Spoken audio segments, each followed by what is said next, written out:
זכינו ב-1984 להקים את החברה פה במשיר אדומים. גאה שאני עובד עם הילדים שלי. עורך דין שעובד אצלנו בחברה הוא הבכור. בת שלי שהיא מחלקת גרפיקה אחראית על כל הגרפיקות, ובחור כארז, קוראים לו ישראל.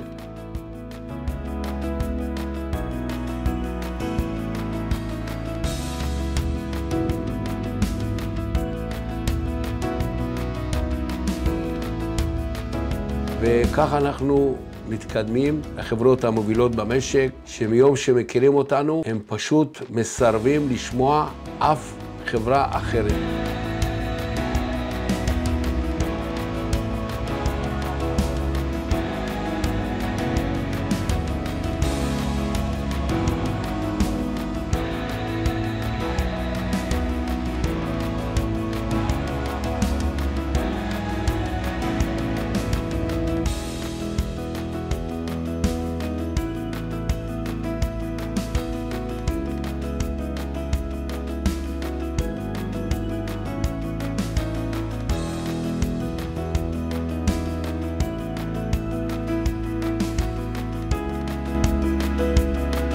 אחרי שהבנו שאנחנו מאוד מתמקדים בעבודה לנו שתהיה באיכות מאוד גבוהה, אני על זה מאוד גאה ושמח.